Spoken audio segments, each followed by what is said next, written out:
Hey, where's my beer?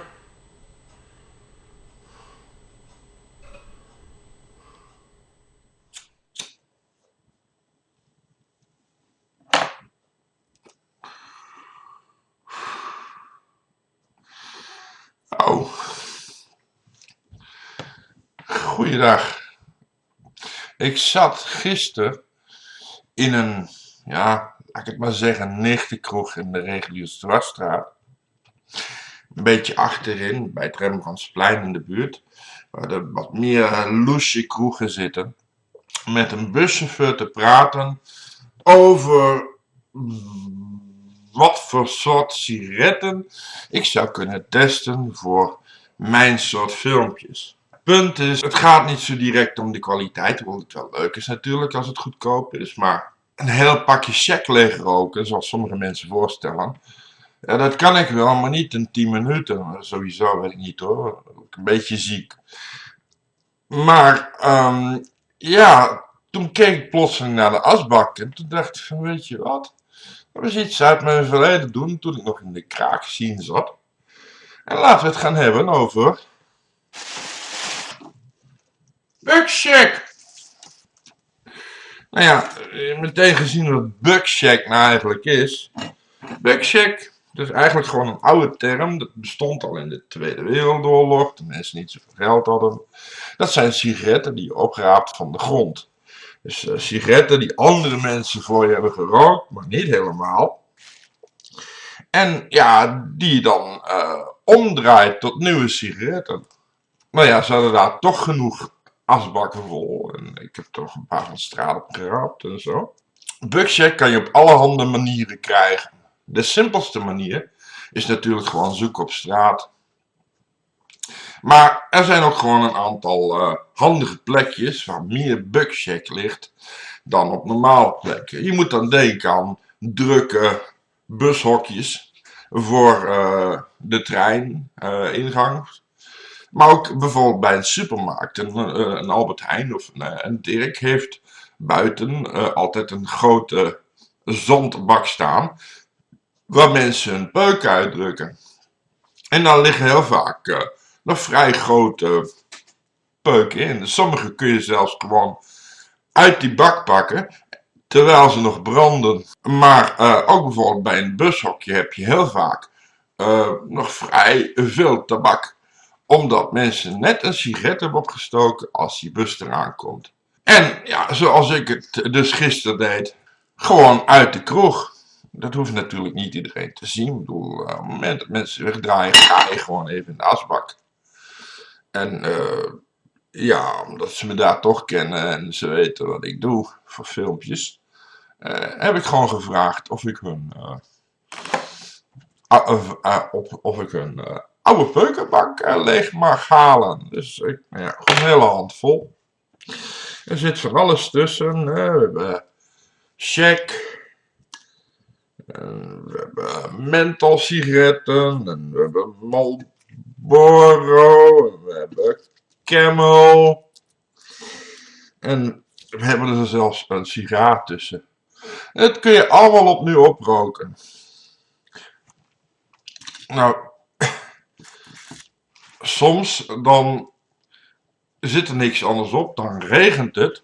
Of nog veel erger, kom je bij zo'n openbaar toilet en dan zitten er allemaal van die klefnatte peuken in het piszakje. Dat kan je natuurlijk niet zomaar roken. Maar ja, een beetje nicotine-junk heeft wel sigaretten nodig. Er is een goede oplossing voor. Wat je doet, heel simpel. Je haalt eerst tabak uit de sigaretten. Nou, als ze helemaal nat zijn, hoeft dat ook niet. En dan leg je ze op een bord. En dan stop je die sigaretten ongeveer 2 minuten in de magnetron. Nou is het een beetje kritisch. Dus het is wel zo dat je daar een beetje bij moet blijven. Dat wordt binnen, ook samen met dat water, zo heet. Dat als je te lang wacht, gaat het spul smeulen. En dan zijn je sigaret echt letterlijk opgerookt. op het moment dat de magnetron klaar is. Dat wil je niet. Dus het is belangrijk dat op het moment dat je dat doet, eigenlijk toch wel een beetje om de halve minuut even de deur open doet om even te voelen. Nou is het zo dat die sigaretten na die 2 minuten nog een beetje nat zijn, maar ze zijn ook heel erg heet. Dus je laat ze gewoon even liggen en dan drogen ze op, zeg maar. En dan kun je ze gewoon weer tot sigaretten ombouwen. Ja goed, ja, oké. En als er dan een raar smaakje aan zit, ja goed, je shot binnen. Ja, het idee is dus simpel. Je pakt gewoon je peuken en dan haal je daar het rookbare gedeelte vanaf. En ja goed, dat is dan menthol en weet ik veel van alles door elkaar. Dat geeft hele interessante blends. En ik kan je verzekeren dat als je een avondje of een uurtje een beetje rondkijkt, dat je daar best wel wat tabak uit kan halen. Vooral als je het zoals ik vroeger deed de kroeg in gaat. Bijvoorbeeld in een weekend. Nou, dan uiteindelijk heb je een heel pakje check aan sigaretten.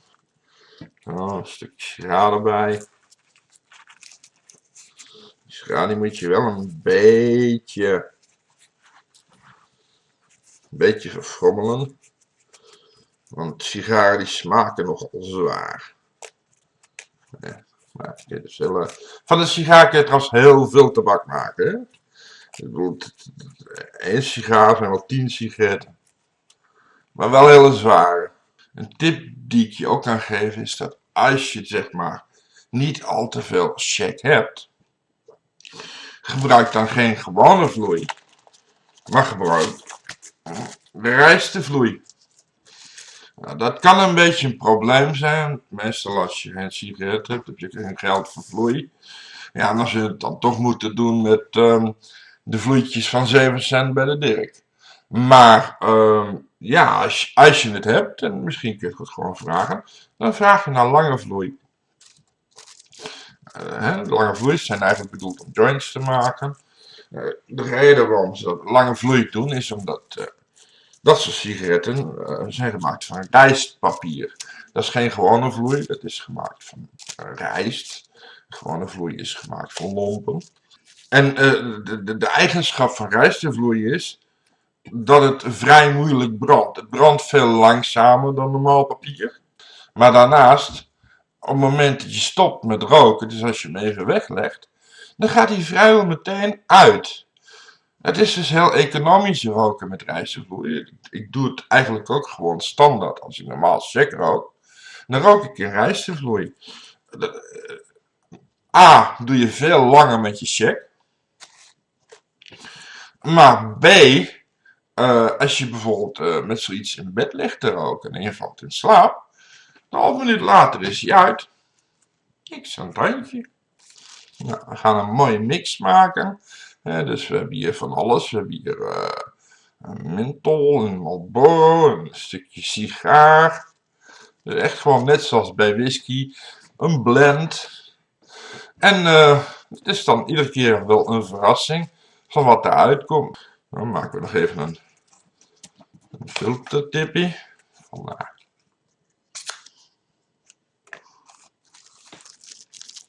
Nou, en dan rock and roll.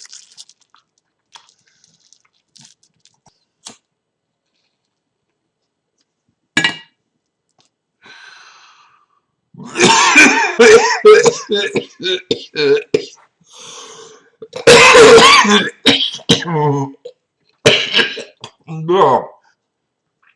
Nou, dat is wel een stevige zeg. En dit komt omdat we een mixje hebben. Maar ja, voor de rest doet het wel goed. Nou, lijkt dit een beetje op een speciale sigaret, zoals je kent bij bepaalde koffiegelegenheden. Maar dit is dan een YouTube, voor als iemand kijkt, het is dus een gewone sigaret. Er zit gewoon tabak in gevonden op straat. Nou, Tenminste, daar gaan we wel vanuit dat alle tabak normaal is. Je weet het nooit. Hè. In sommige kroegen mag je blowen. Dus er bestaat de kans dat...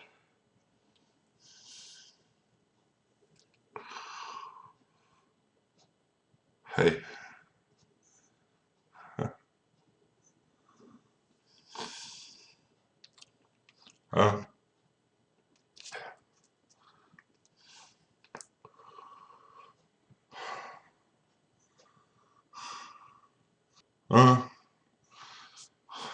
Wat? Een lampje.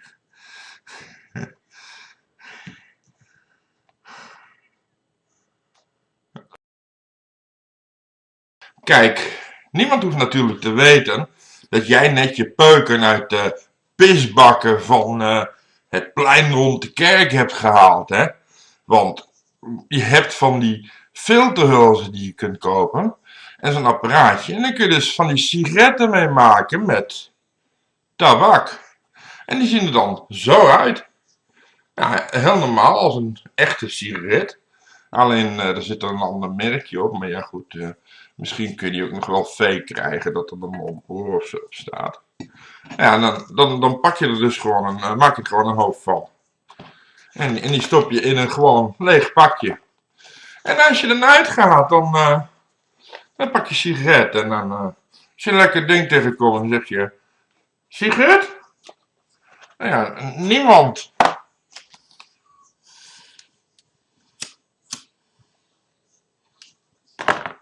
Niemand die dat doorheeft.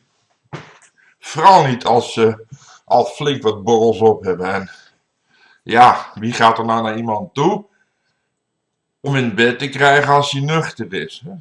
Tenminste, dat doe je toch niet?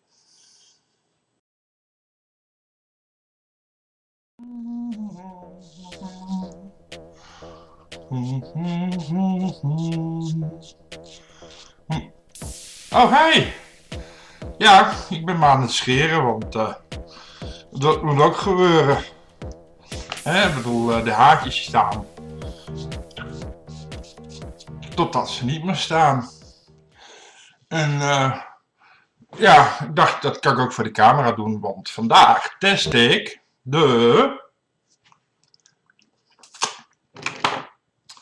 slagroom van de Euroshopper. 79 cent. Ja, de rest dat doe ik later wel. Ik wilde eerst een kaarsje gaan testen, maar ja, die zijn er niet. Dat komt dan morgen. Ja, wat kan je allemaal met Euroshopper slagroom doen? Nou, scheren, dat zag je net al. En ja, het is ook een hele goede zalf. Als je een beetje droge huid hebt, dan kun je zeg maar er een heel mooi masker van maken.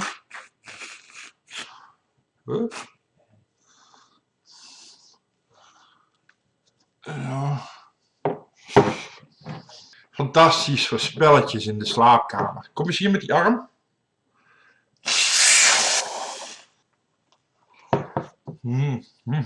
Lekker voor in de koffie. Of zoals vaak gewoon...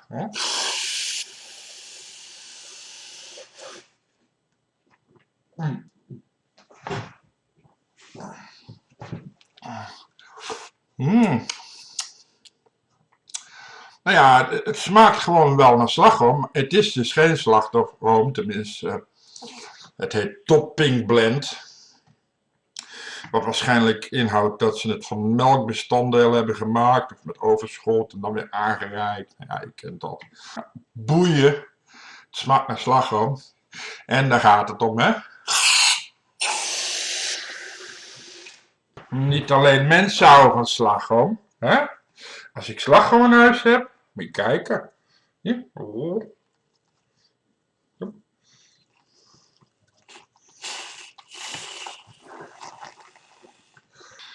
Dit is Poekie. En Poekie houdt niet van water, en niet van douchen, en niet van nat, en niet van regen. Maar slagroom. Wat is dat nou? Kijk eens. wat ik mag.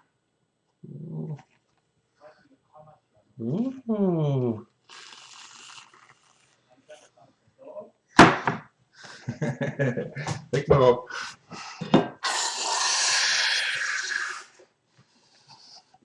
Ik had moeten schudden.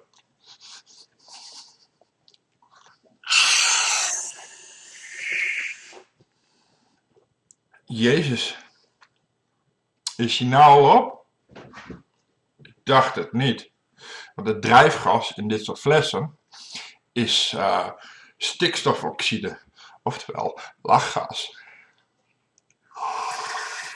Oh nee, wacht, er zit nogal wat in.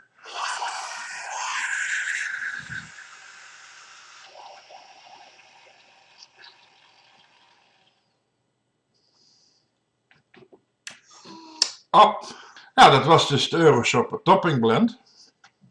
Een lekker spul. Voor herhaling vatbaar.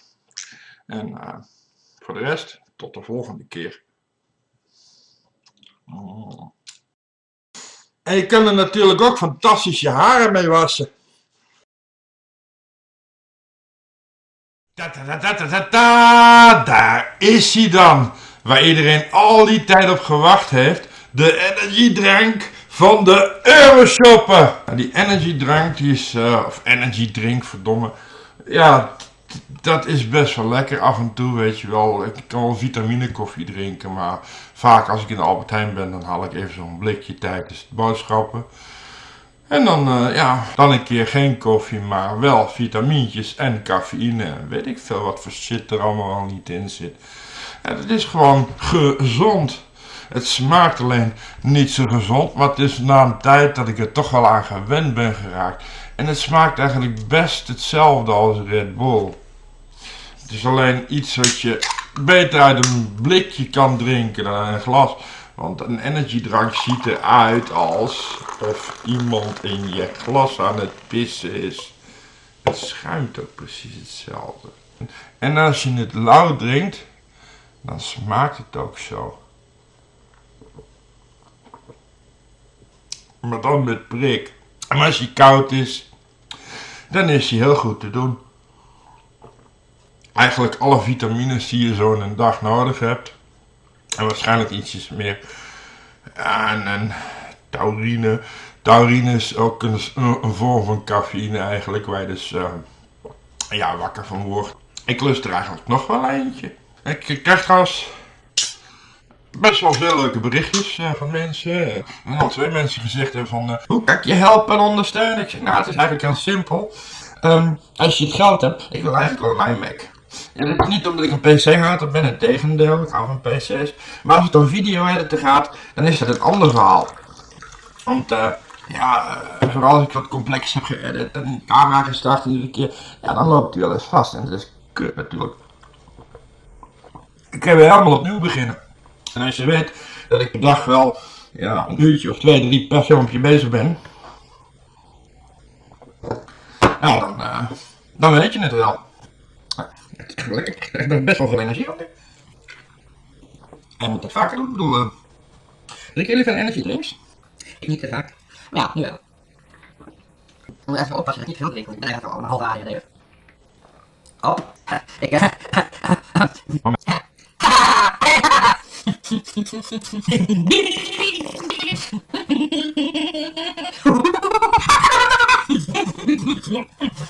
Papa gaat naar paddenstoel, had met witte stippen. Zat kabouter in en een witte wippen. Kat bij de paddenstoel en met de gouden sloeg. Ging kabouter op met de handjes in de lucht. Ja, en weet en wacht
Ik ben net even naar Dick gegaan om goedkoop te shoppen. Zodat ik weer wat te vreten in huis heb. En daarbij dacht ik, nou weet je wat, het is koud. Ik ga wat anders drinken. Ik ga vandaag aan de drinkyoghurt. Dus ik koop voor 69 cent. Yo! Het is dus drinkyoghurt, wat gewoon yoghurt is met water. En dat denk ik. Of ze gooien er een of andere schimmel in. En dan verandert het in yoghurt. En dan doen ze er wat chemische kleuren en smaakstoffen bij. En flink wat suiker. Nou ja, dan krijg je dit dus. Het is hartstikke lekker en het is ja, redelijk goedkoop. Het heeft alleen één groot nadeel.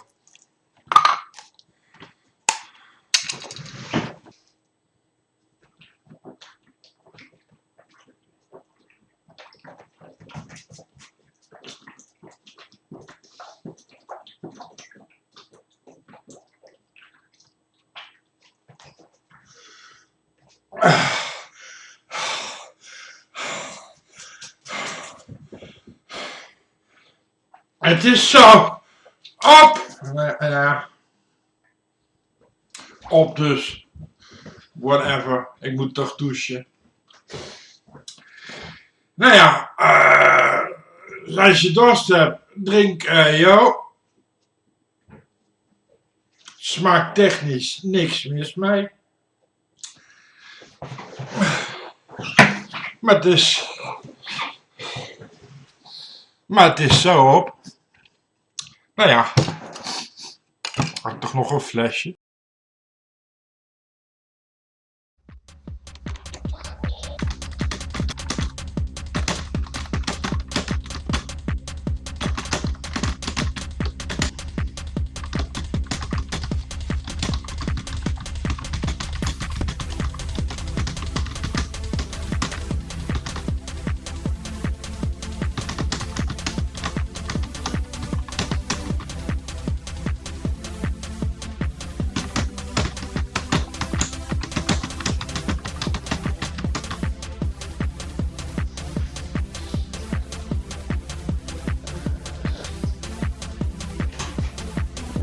Zo, daar ben ik weer.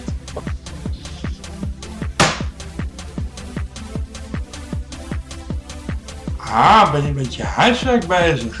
Brave meid. Ja, iemand die zo goed bezig heeft, heeft een koekje verdiend. Hier, eet maar lekker op. Zo, die is goed bezig. Die cijfers zien.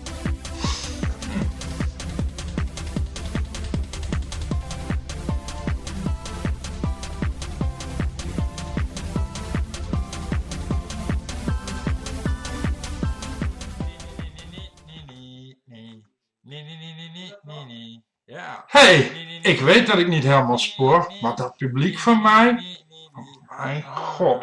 Ik krijg dus af en toe ook berichtjes terug van mensen die vinden dat ik leuke filmpjes maak, maar ook van mensen die graag een verzoekje hebben, zoals het sigaretrookverzoekje, wat ik heel creatief heb opgelost.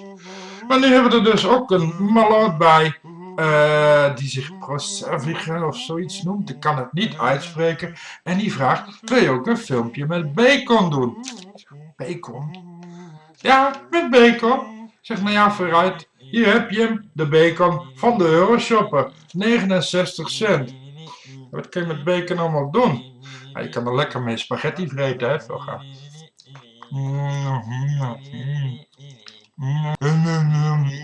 Wat je ook kan doen is een petje maken als het heel erg heet is. Het ligt heel erg mooi op je haar.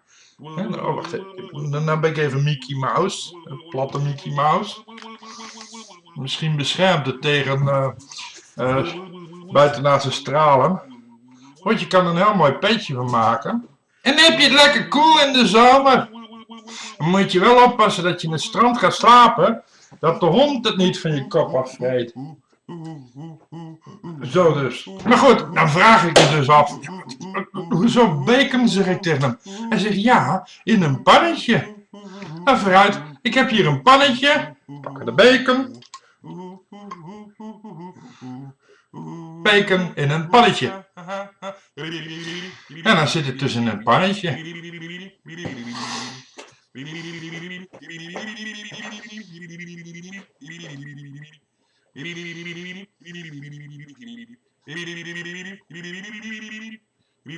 Ja,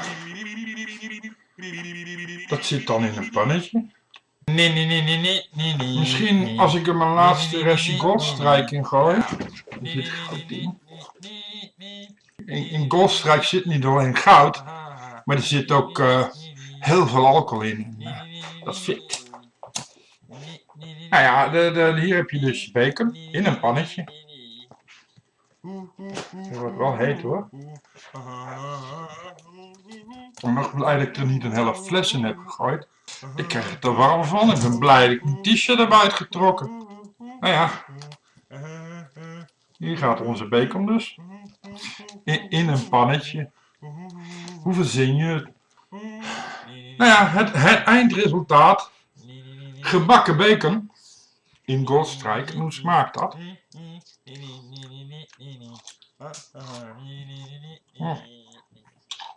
Goed toch? Er zit wat kaneelsmaak aan. Er zitten goudspikkels in. Ik weet niet of de camera dat kan zien. Bacon met goud.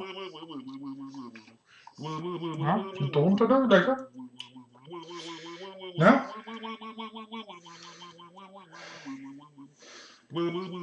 Nee? Nee, hij vindt het niet lekker. En dan zal ik het moeten opeten, hè?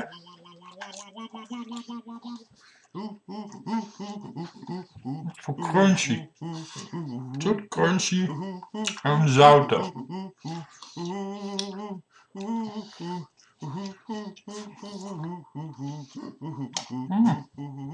Nou, gaat eigenlijk wel. Wel veel vet, maar oké. Nou, op. Heb je dat ook gehad? Bacon. In een pannetje. Weer iemand blij gemaakt. Nou, jullie hebben weer wat geleerd. En tot de volgende keer.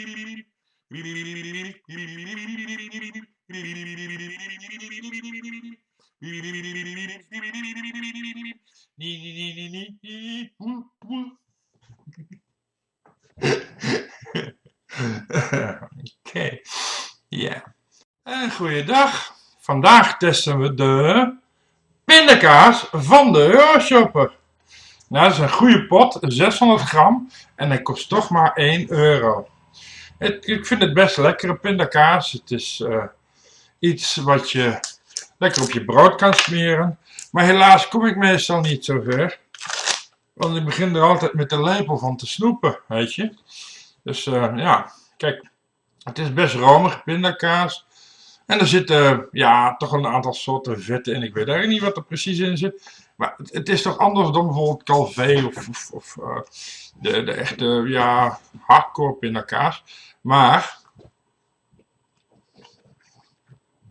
hij lijkt er weg hoor, zou ik je zeggen. Hij plakt ook niet aan het gehemelte wat je bij veel pindakaas hebt. Volgens mij komt dat omdat ze er suiker in hebben gedaan, want het is best zoet. Nou, zo'n pot, daar heb je een goede maaltijd aan. Ik zal eens even kijken wat erin zit. Nou ja, 2700 calorieën per 100 gram. Dus 100 gram, 2700. Oh nee, sorry. 675 calorieën per 100 gram. Dat is een stuk minder. Een mens heeft 2500 calorieën per dag nodig, een man. Dus 400 gram en je hebt een hele dag maaltijd binnen. Dan is dit eigenlijk 2 keer zoveel. Maar wat je er dus ook mee kan doen, in plaats van het asociaal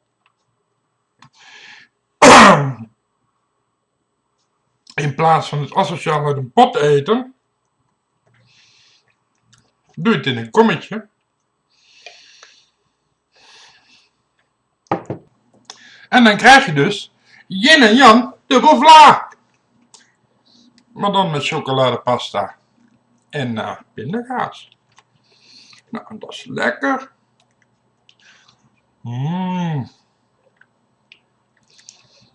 Nou, dat is best een lekker toetje, toch? Ja. Wel erg machtig hoor.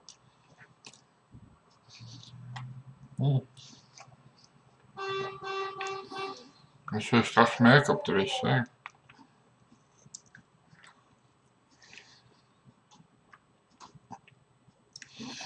Nou, 1 kommetje vol. En je hebt dus een hele maaltijd binnen.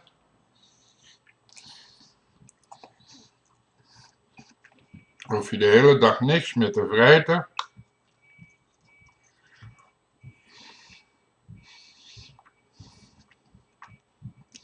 En je hoeft maar de helft te reviewen.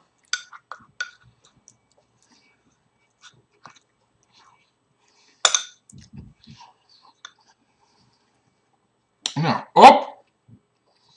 Pindakaas van de Euroshopper.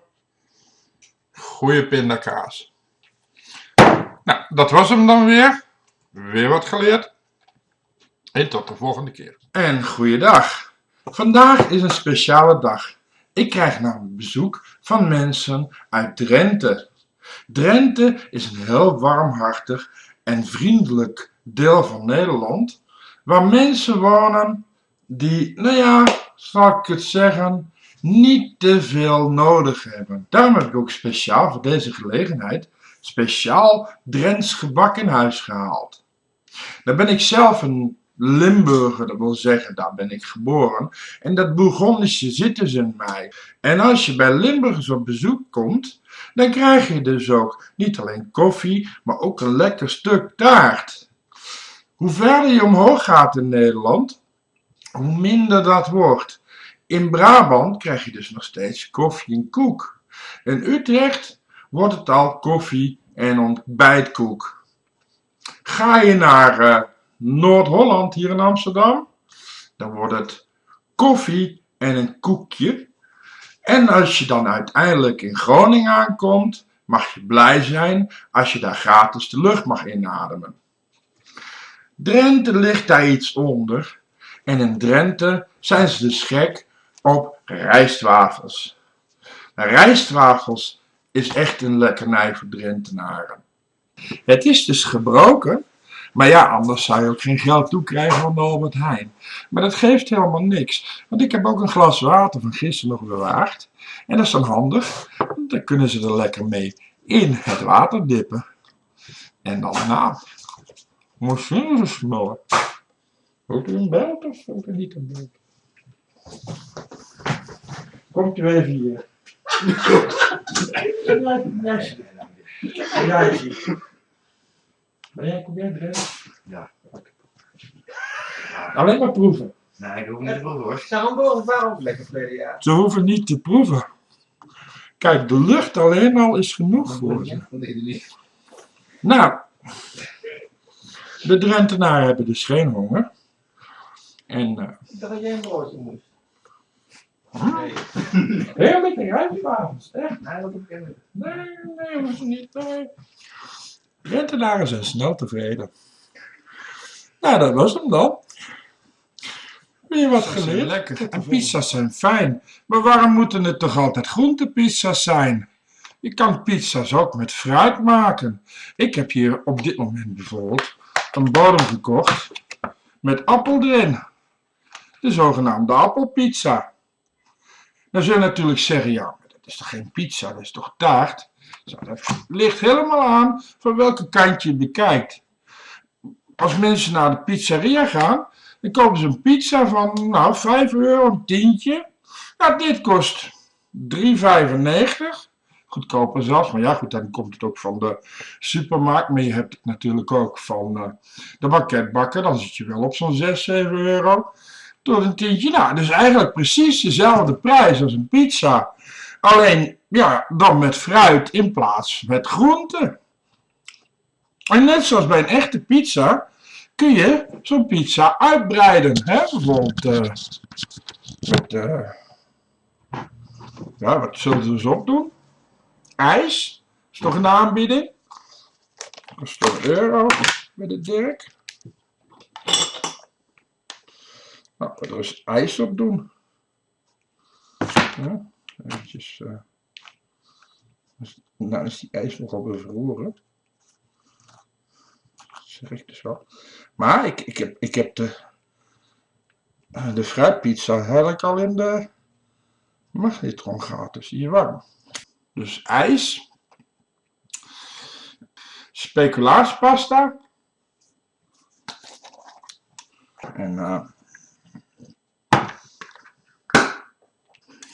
En geconfijte vruchtjes, weet je wel? Van die vruchtjes. De vruchtjes. En natuurlijk slagroom. Komt-ie. Dat is handig. Meteen even lezen wat er eigenlijk in die slagroom zit. Waarschuwing. Hou er onder druk. Stop niet met spuiten voordat de fles leeg is. Anders kan hij ontploffen.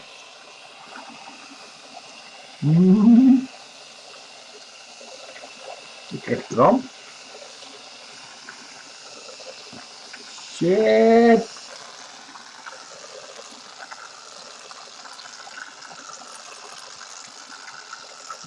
Stoppen, stoppen.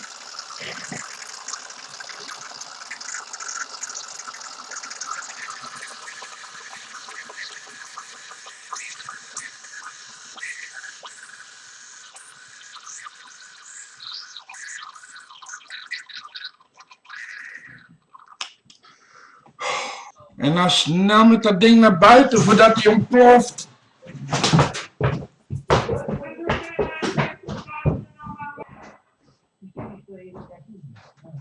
Ja!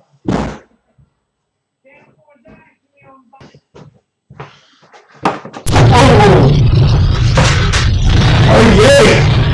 Het is op de auto's terechtgekomen, we zijn allemaal in de fik buiten. Oh!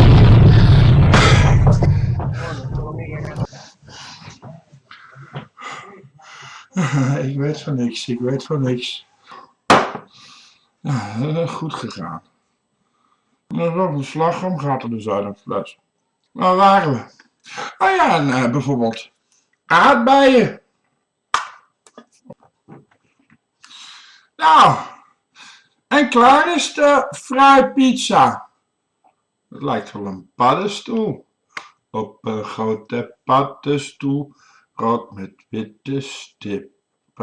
Hij lekt.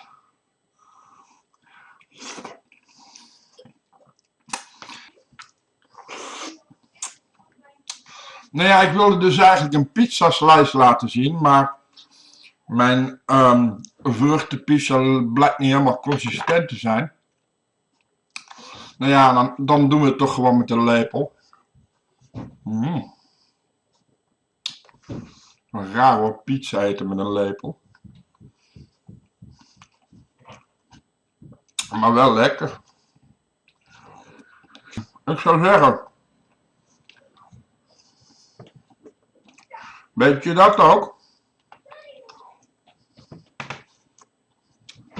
Weer wat geleerd? En tot de volgende keer.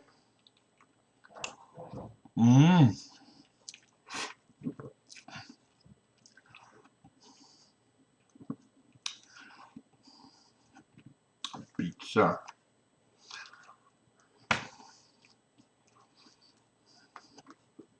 Nou.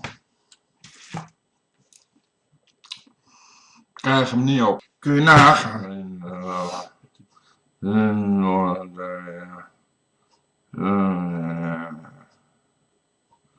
Hey, welkom. Je bent net op tijd. Het is eind februari 2012 en de sterren staan allemaal in een instand.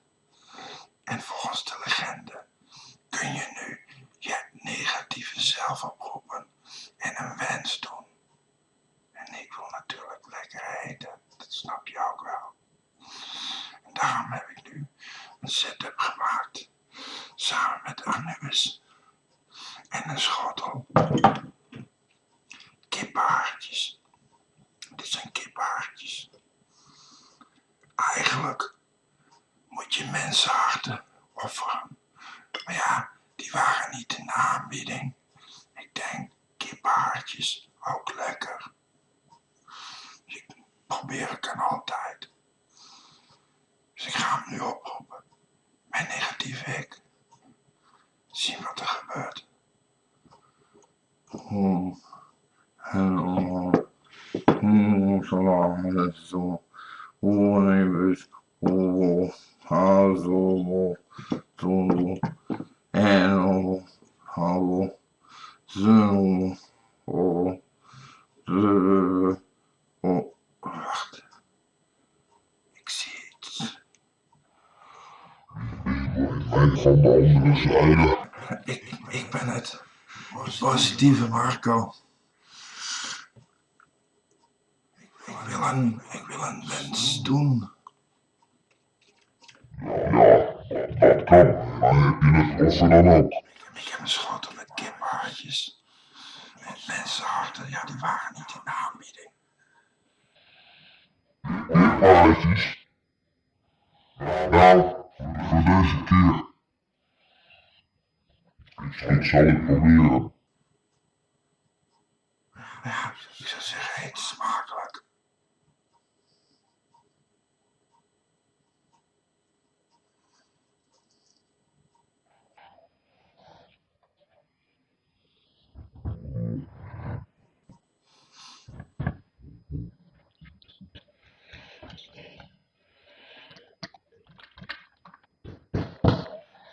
Wat?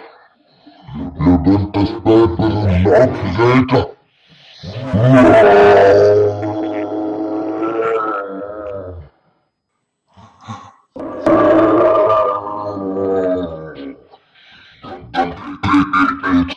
Jij komt met mij mee.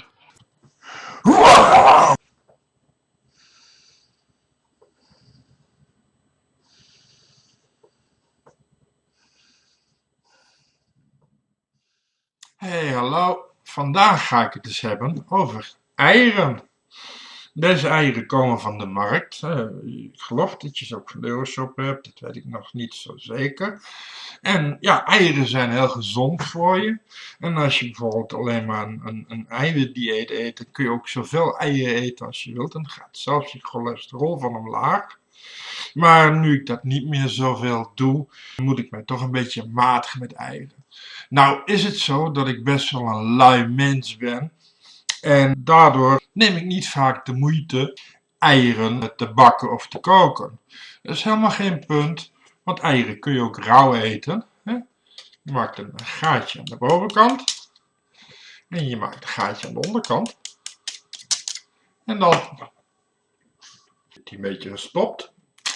Ja. We zijn gezond, heel eilig. Nou, ben ik niet alleen gek op eieren, maar de hond en de kat, die lusten dat ook. Hier, Pokker. Pokkie. Pok. Nou, wat heel veel mensen denken, is dat eieren, dat het witte wat een ei is, het eiwit is, en het gele, het eigeel. Nou ja, dat klopt op zich natuurlijk wel. Maar het witte bestaat dus niet uit eiwit. Dat is nou juist het gele. Een beetje ingewikkeld. Maar het eigeel is uiteindelijk wat het kuikentje had moeten worden. En het ei kun je eigenlijk een beetje hetzelfde zien als sperma. Het smaakt ook hetzelfde. Al kun je het ook zien als kikkerdril of het vrouwelijk ei. Het is ongeveer van hetzelfde materiaal gemaakt. En dat kun je als man zijnde ook uittesten. Door als je een keer in een seksueel moment zit, je sperma op te vangen en op te bakken. En dan zul je zien dat het op precies dezelfde manier bakt als een eitje. Dus het wordt wit en hard. En dat zou je, als je gek genoeg bent, kunnen opeten. Nou, zover ben ik nog niet gegaan hoor. Daar kan ik je in ieder geval mee geruststellen. Maar opgebakken heb ik het wel. Gewoon puur om te kijken wat het werd. Dat kan ik om bepaalde redenen niet laten zien op YouTube, want dan krijg ik waarschijnlijk een waarschuwing. Dus dat doen we maar niet. Sporters eten ook veel rauwe eieren. Dat is omdat er veel energie in zo'n ei zit. En misschien dat je de film Rocky hebt gezien, waar Rocky Balboa eventjes gewoon 10 eieren in een mixer gooit en dat in één keer erover slaat. Nou, dat gebeurt in het echt ook. Eieren zijn ook best gezond voor je, ook rauw. En ja, oké, er kunnen allemaal bacteriën in zitten, maar dat is eigenlijk alleen voor eieren die te lang hebben gelegen. En in principe, een ei, ja, is dicht. En een ei kan je dus ook gewoon buiten de koelkast houden. Het is eigenlijk gewoon een soort voeding in een natuurlijk blikje. Maar ook als je ziek bent, kun je juist bijvoorbeeld een grog krijgen. Wat is dat? Dat is geloof ik wodka en thee met een ei. Rauw. Met eieren kan je dus ook goed gorgelen.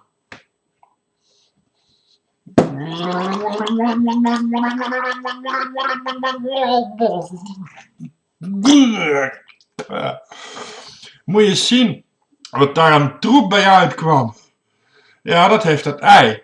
En misschien dat jullie het niet goed gezien hebben. Daarom nu nog even in slow motion.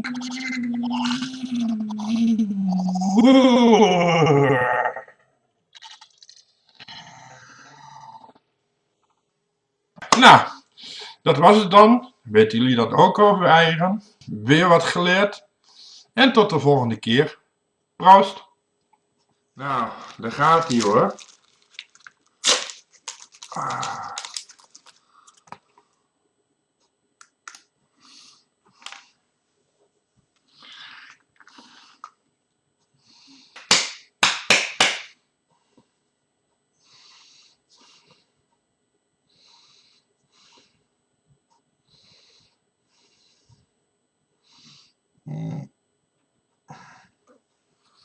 En dat is 1.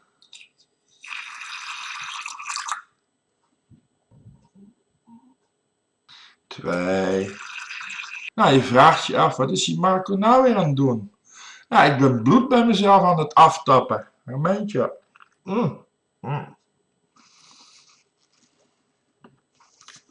Zo, ik denk dat dit wel genoeg is. Even het hulsje eromheen. Nou, wel aardig wat bloed afgetapt ondertussen. En dan denk je van, waarom tapt Marco bloed af? Nou, dus zal ik je vertellen. Ik doe aan voedsel recyclen. En soms dan eet je wat meer dan andere dagen. En dat wordt allemaal omgezet naar vet. Maar dacht ik van, nou, als ik nou mijn bloed aftap, waar al die voedingsstoffen in zitten na het verteren, dan komt dat niet naar mijn buik. Maar het heeft nog een ander voordeeltje. Het is namelijk lichaams-eigen stof. Het is ja, in principe vlees. Dus waarom kan ik daar niet wat mee doen? Dus wat gaat er vandaag gebeuren? Vandaag gaan we bloedworst maken. Nou, we hebben hier dus al een aardige hoeveelheid bloed in dit potje zitten. Dat is allemaal van mij. Het moet je wat waard zijn. Nou, wat hoort er allemaal nog meer in? In bloedworst eigenlijk heel simpel. Er wordt vet in. En dat ga ik niet uit mijn eigen buik halen. Dus dat is gewoon van het varken. Daar zijn we toch een beetje aan verwant. Nou, en verder moeten wij meel. En als kruiden doen we een soepblokje. Nou, dat spul dat roer je goed door elkaar. Totdat je een stevige mix krijgt. Het moet best wel echt een beetje zoals brinterpap worden. In die zin het betonachtige brinterpap. Nou, en als je dat dan goed gemengd hebt, dan zet je het in de magnetron voor een minuut of 10. En dan bakt zich daar een beetje stevige bloedworst uit. We zetten het even in de magnetron. Zo terug.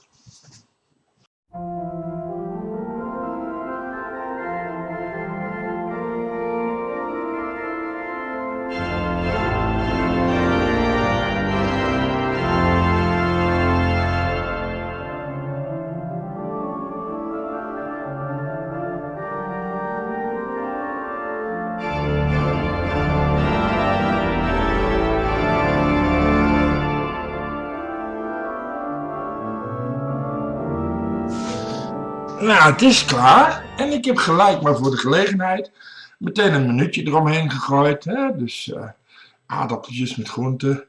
En daartussen dus de stukjes bloedworst. En zo ziet het eruit. Wordt kapot gesneden, je vetjes. En... Ja, en hoe smaakt dat dan? Nou, zoals je misschien kan verwachten, smaakt het gewoon naar bloedworst. Ja. Aardappeltjes erbij. Dus, is lekker hoor. Nou, op die manier kun je zelf dus recyclen. En dan weet je ook dat je gezond vlees in huis hebt.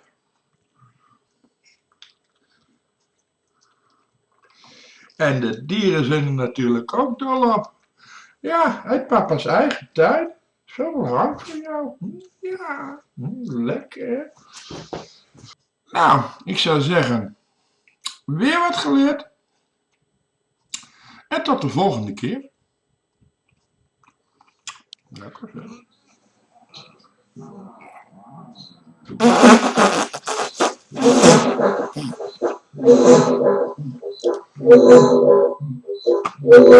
Ik heb toch... Oh, hey, hallo. Ik zit hier even speciaal op een voor mij neergezet portabele toilet. Want vandaag test ik de Euroshopper wc-papier. Nou, hier heb je dus 8 rollen wc-papier voor €2,20. Nou, het is best goedkoop. Tegelijkertijd, om als vergelijking te testen, heb ik ook de Page Original wc-papier.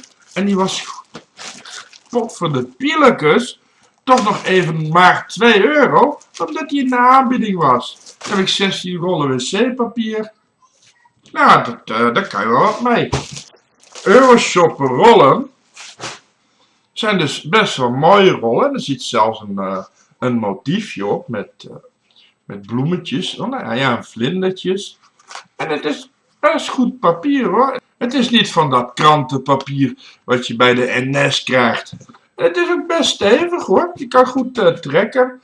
Het is erg goed om je kont mee af te vegen, zeg maar. Het pagepapier, dat zijn wat dunnere rollen. Het is natuurlijk wel wat duurder spul.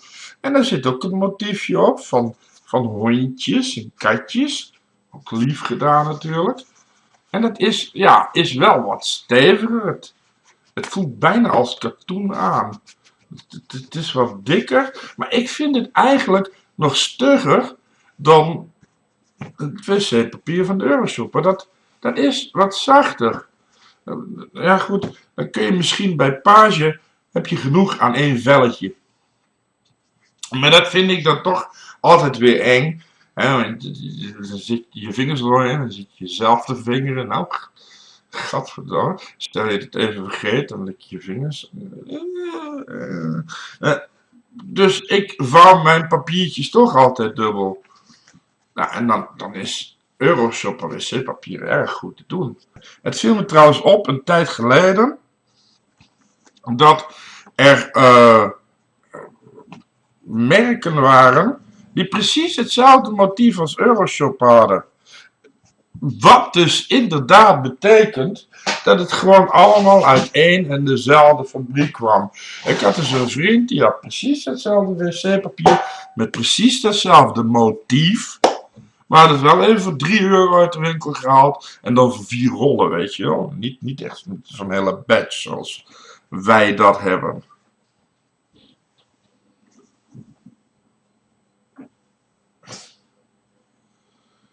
Nou kijk. Is een Page toch nog gescheurd? Nou, dat is toch Dus ja, je mag het dus best nog wel dubbel vouwen. Ook dat Page. Euroshopper daarentegen is nog... Nee, wacht. Ja, deze Page hier, die is nog helemaal heel. Het kan dus wel. De Euroshopper daarentegen is nog helemaal heel. Dan vraag je af, Wat een rare kleur hier op dat wc-papier. Nou, ik zou je eerlijk zeggen, filmpjes maken voor zulk leuk publiek als jullie, dat is best wel eng. Je weet nooit wat er kan gebeuren en wat je te wachten staat. Dus ik scheid echt letterlijk 7 kleuren stront. Maar wc-papier is niet alleen maar goed om je reet af te vegen. Je kan er ook een hele mooie karateband van maken. Voor als je gaat vechten of zo. Een beetje voorzichtig vechten. Maar hi-ha! Ja, je ziet het. Maar je kan ook een Euroshopper ketting. Een Euroshopper wc-papierketting. Of een sjaaltje. Dat gaat erg handig. Dan loop je buiten. En als je dan plotseling moet, dan heb je meteen wat om mee te scheiden. Dan heb je dus het motiefje van de Euroshopper. Of het wat lichtere van Page. Dan kan je mee op feestjes verschijnen. Maar ook bijvoorbeeld voor de dames. Stel je hebt even geen maandverband. Dan heb je hier je maandverbandje. En als laatste is het natuurlijk ook heel erg praktisch voor ons jongens. Hè? Voor wat verlaat je al die lauwe kum als er geen wijf in de buurt is om het in te storten. Nou, in je wc-papier natuurlijk. Nou, ik zou zeggen, wc-papier ze. Ik ga doortrekken. Weer wat geleerd. En tot de volgende keer. Het is vandaag zondag. En vandaag heeft de Roemeense escort die bij mij woont gekookt. Hij dacht van, kom, laten we Marco eens lekker verwennen met een heerlijk zelfbedachte maaltijd. Dan moet je weten dat Roemenië best nog wel een arm land is. Er wonen wel veel rijke mensen. En er zijn ook wel veel mensen die het goed hebben. Maar daarnaast zijn er ook heel veel mensen die het niet goed hebben in Roemenië. En er zijn dus aardig wat steden zelfs, waarin de buitenwijken, de straten nog steeds geen asfalt dragen. Maar ook heel veel huizen nog niet zoiets standaards als elektriciteit en leidingwater hebben. Vooral als je een beetje richting de bossen gaat, naar het bekendere Transylvanië, waar inderdaad graaf Dracula vandaan komt. En die man heeft echt bestaan, maar dan als een hele bloeddorstige veroveraar. Heet dan officieel graaf Vlad, geloof ik. Daar hebben mensen eigenlijk alleen maar de basisdingen. Dus op het moment dat je van een Roemeen een maaltijd krijgt aangeboden, dan ziet het er ongeveer als volgt uit. Dit is een soort soep, gemaakt van aardappelen en noedelpasta en een blokje soep, met daarbij wat zout en een hoop uien. En dan krijg je dus deze witte, vormloze brei. En hoe smaakt die? Nou, die smaakt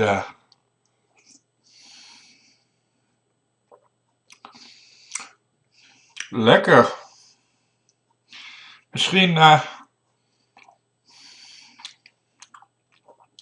Misschien moet er wat peper en zout bij of zo. De smaak. Even kijken of dat wil als ik er wat zout bij gooi. Het is ook best massief eigenlijk, moet je kijken. Terwijl, ja, de pasta eigenlijk heel erg lang gekookt is. Wij Nederlanders, wij koken pasta altijd 10 minuten. Maar in Roemenië koken ze pasta echt 1 uur of 3. En daardoor krijg je een beetje weke massa. Die, ja, wel iets van nat wc-papier weggeeft. Heel interessant. Nou, de zout doet het hem wel. En nou is die kartonsmaak ook al een beetje weg. Die aardappeltjes, die maken dan alles wel weer goed.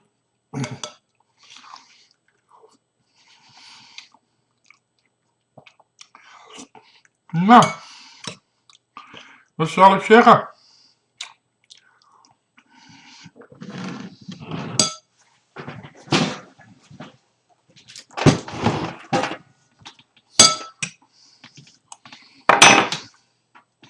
Mm.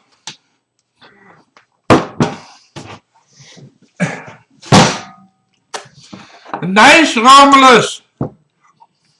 I eat everything. Goed. Delicious. Dat niet? No, I had enough. It is very massive for people like me. I think I save something from later, okay? Okay. Nou ja, Roemeens eten. Lekker eten. We hebben weer wat geleerd. En tot de volgende. Momentje.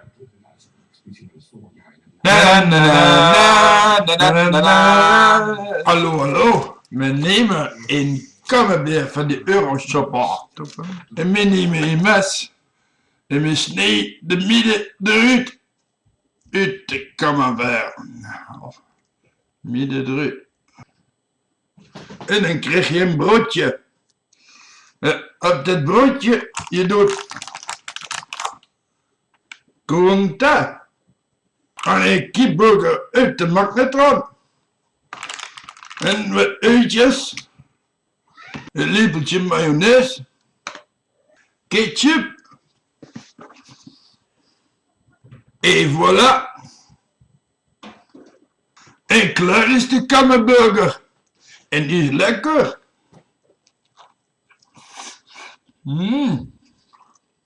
En zo hou je ook nog konijntjes.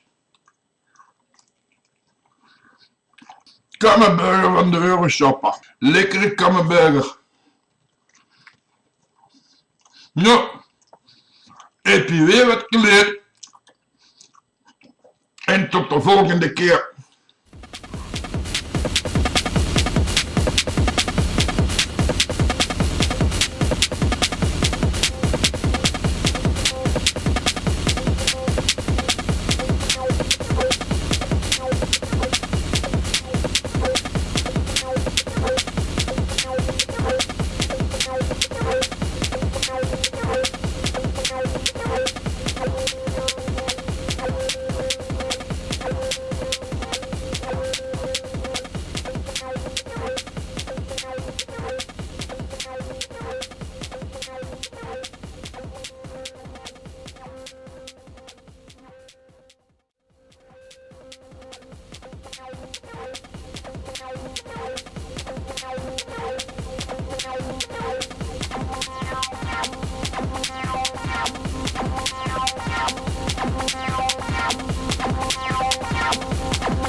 Hé Marco, Oh hey, internettroll. wat ben je aan het eten?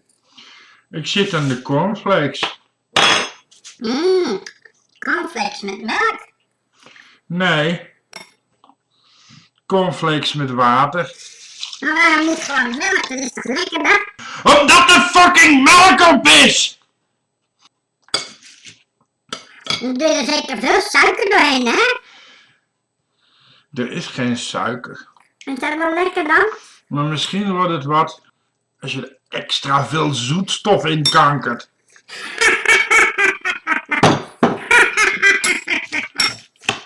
Marco heeft een Dank je internettroll. Nou, laat me niet kunnen hoor. Marco eet cornflakes met water. Marco eet cornflakes met water. Marco eet cornflakes, sorry. Marco eet cornflakes met water. Zo hou je in.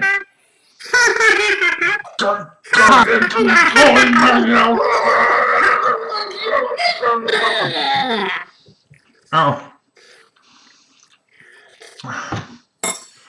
Weer een internettroll dood.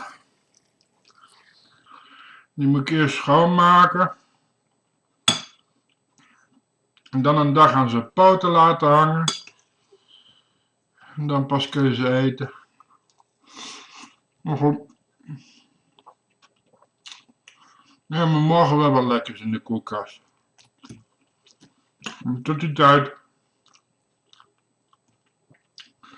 moet ik er hier maar mee doen.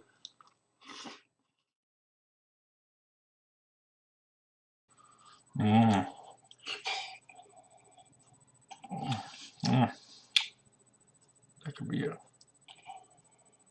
Marco. Oh, hey Marco. Oma is dood. Wat?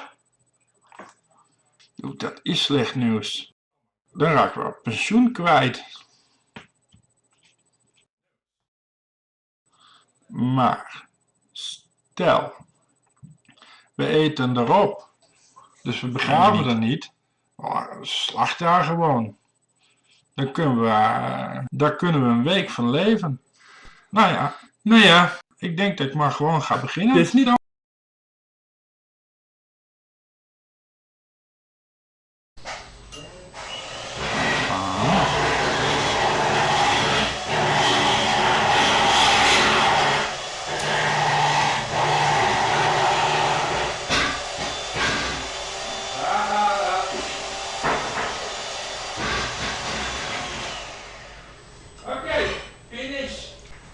Nou, ik heb de koelkast vol met eten. Nou nog een manier vinden om de boter op te ruimen. Weet je wat? Ik geef het aan de hond. Kijk, hier, een bot voor jou. Lekker. Hallo, ik ben thuis. Hey Marco. Ik heb wel een beetje honger. Ik heb hard gewerkt vandaag. Nou, we hebben een hele koelkast vol met eten voor je. Oh, leuk. Hey Marco, maak eens een broodje voor Marco. Wat is dat? Kip? Nee, dat is koe dan. Oh, dan is het varken. Smaakt naar varken. Ik ben in het Noorderpark, want ik ben Robin aan het uitlaten. En Robin is namelijk aan het grazen in het gras. Want honden eten niet alleen vlees en groenten, doen ze trouwens ook. Maar ze eten ook gras. En zie je meerdere honden. Ja, meerdere honden, ja. Nou, grasetende honden, daar bedenk ik natuurlijk meteen wat bij. Want honden zijn ook zoogdieren en honden geven dus ook melk. Dus in principe zou je Robin ook kunnen melken, denk ik zo. Dan heb ik ook een lekker glaasje hondenmelk. Dan gaan we melken.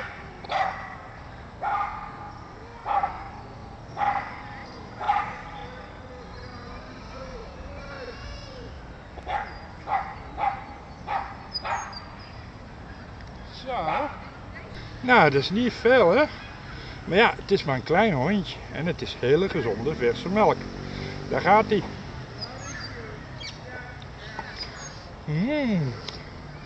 Nou, dat is pas echt goede melk, zeg. Nou, wil ik Robin wel even voor bedanken.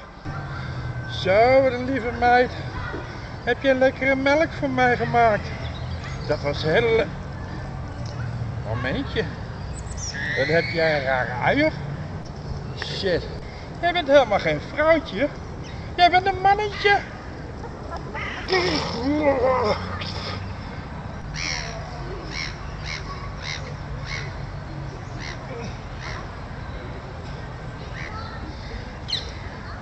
Nou, dat was een ervaring. Ik zou zeggen, hondenmelk. Misschien lekkere melk. Maar dan moet je ook kijken of de vrouwtjes. Nou, heb je weer wat geleerd. En tot de volgende keer. En vandaag test ik water. Water is een heel interessant goedje. Daar is veel over te vertellen. Bijvoorbeeld hoe oud water is. Nou, water is praktisch net zo oud als het heelal. En dan wel het heelal voor de mensen die in de Big Bang theorie geloven. Dat is ongeveer 14 miljard jaar geleden. In het begin, toen het heelal ontstond, toen was er eigenlijk alleen waterstof. Waterstof is het meest eenvoudige atoom dat er is. Het is een kern en een elektron. Dat is eigenlijk de eerste massa die in het begin is gevormd. Om water te krijgen heb je ook nog zuurstof nodig. Nou, zuurstof is ontstaan in zonnen. Dat waterstof dat is gaan samenballen. Dat werd steeds massiever en er kwam steeds meer druk door zwaartekracht op te staan. En dan binnen in die zon ontstaat dan kernfusie. Dat wil zeggen dat die waterstofatomen samen worden gedrukt, dat ze niet meer verder kunnen en dan plots een nieuw atoom gaan vormen. Het eerste atoom dat je krijgt is helium en daarna krijg je koolstof. En na een tijdje krijg je dus door al die druk zuurstof. Nou, zo gauw als je zuurstof en waterstof bij elkaar doet en dat met hitte combineert, nou ja, dat gebeurt dus in de zon, dan krijg je dus water. Water is dus een chemisch product. Water is chemisch.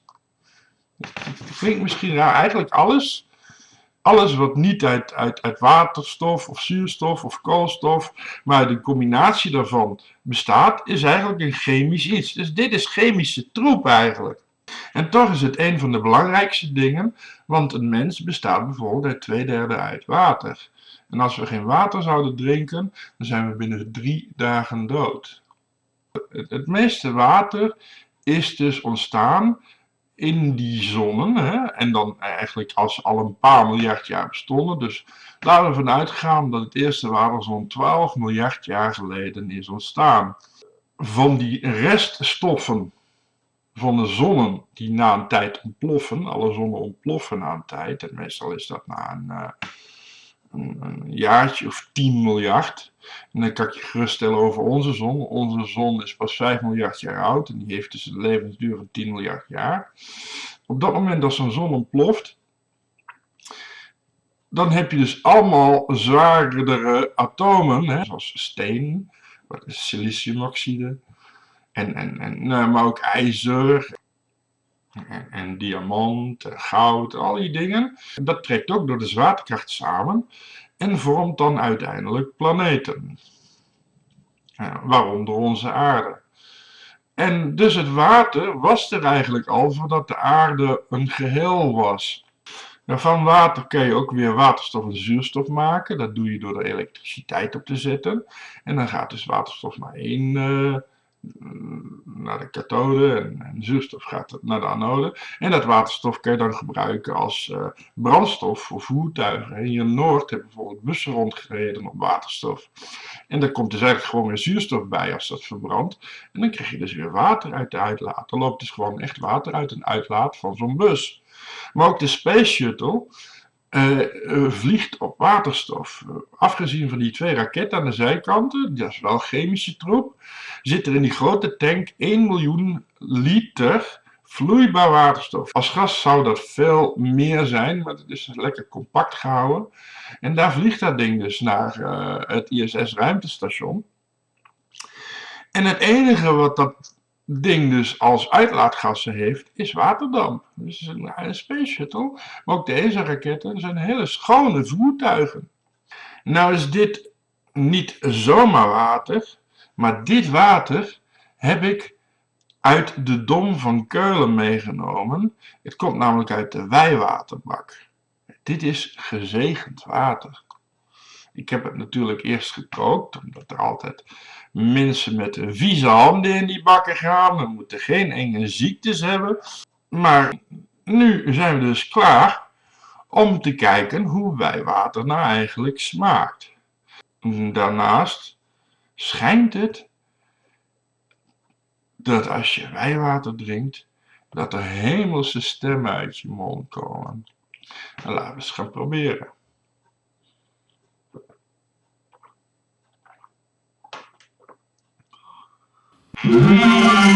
Ja, dat is lekker water. Krijg je nou? Het is allemaal koor uit mijn mond. Ik voel dit mezelf.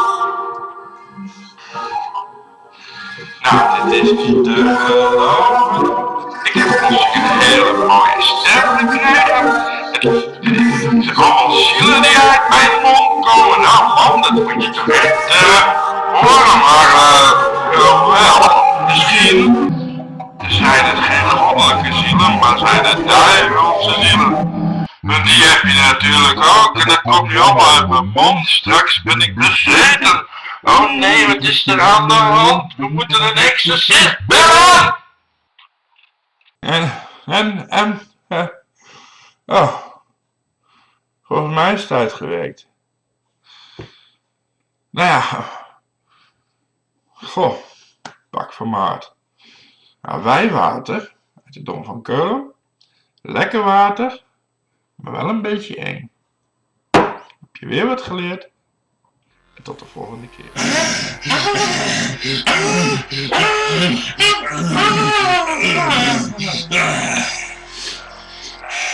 Zo, dat is lekker.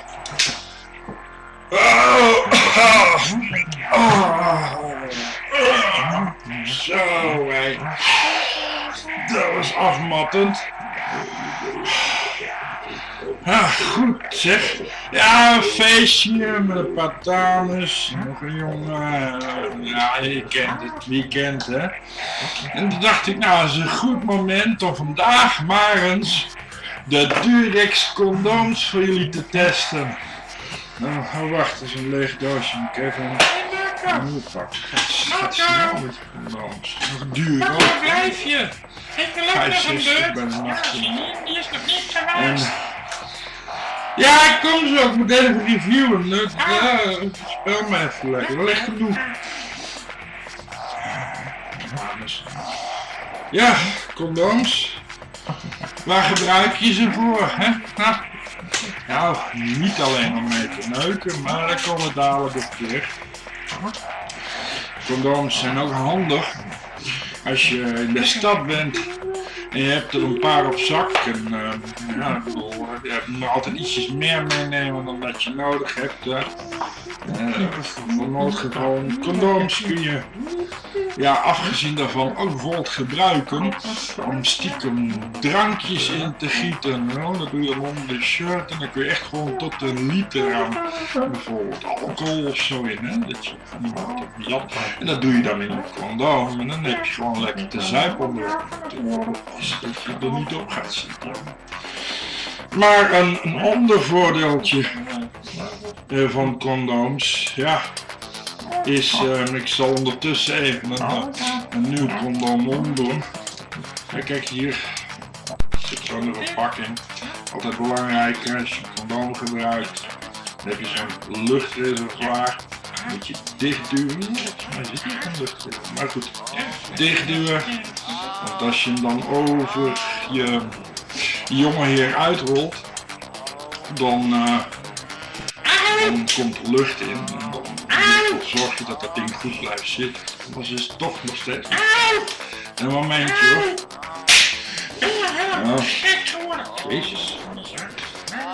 Ik had bij past moeilijk. Ik had XL's moeten halen.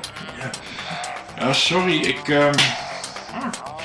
ik ben een grote dikke man. En ja, kun je eigenlijk wel van uitgaan dat alles groot en shit, ja, nee, kapot. Nou, moet ik hem weer pakken. Nee, dan kun je van uitgaan dat alles groot en dik bij mij is. Dus ja, dan krijg je dus dit soort shit. Gescheurde condooms. Maar goed, die kun je altijd nog bewaren. Bijvoorbeeld als je gaat stappen, die kun je dan nog steeds in je hoesje doen. En niet om de seks, maar goed, als je op een feestje bent, we kennen elkaar, dan wil je wel eens wat anders gebruiken dan alcohol alleen. En van dat anders ga je altijd enorm zo bewegen met je kaak. Nou, dan moet je altijd een kauwgompje in je mond doen. Dan kun je nou wat kauwen. En dan, dan valt dat allemaal niet zo op. Bovendien is het tanden, anders je tand gewoon zuur afsnijdt. Ja goed, je hebt niet altijd kauwgom bij de hand. Dan heb je een condoom en wat is dit? Dan kan je ook op kauwen. Smaakt vrij neutraal. Volgens mij hebben ze hier wel een klein middel bij gedaan. Maar goed, dat is op waterbasis. Maar dat koudt heel goed weg. Ja. Ondertussen probeer ik het nog maar een keer. Zo, nieuw condoom. Godverdomme, verdomme twee. Wat is dit voor knop? Ja, dan moet ik toch even een andere oplossing vinden hoor. Kijk, de turbo-knop. En... Nee! Nee, niet de turbo setting! Dat is alleen maar de volgende! Wat is snel? Wat mis?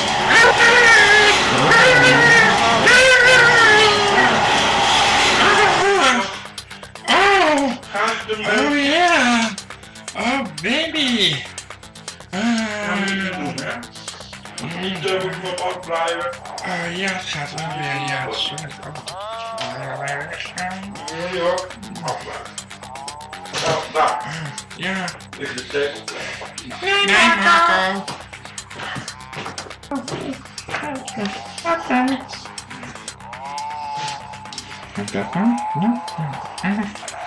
Ja, dan moeten we haar op de oude toer. Pak een vuilniszak. Kan het ook mee. Zo, nou. Hij zit hoor. Kijk, als je geen kanonnen bij de hand hebt, dan heb je misschien niet te veilig, maar altijd beter dan niks. Ik zou zeggen, heb je weer wat geleerd? Tot de volgende keer. Ik moet weer aan het werk. De ballen. Nou dames. Wie wilde dit er weer? Ja, niet allemaal tegelijk, niet allemaal tegelijk.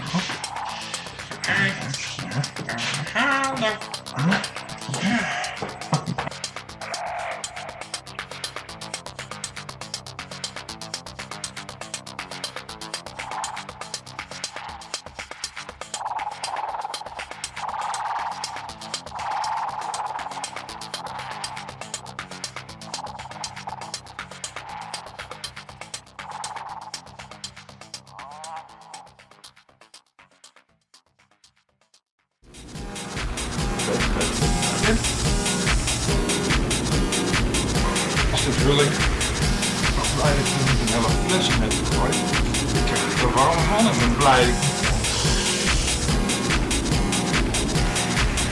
Huh? Proost.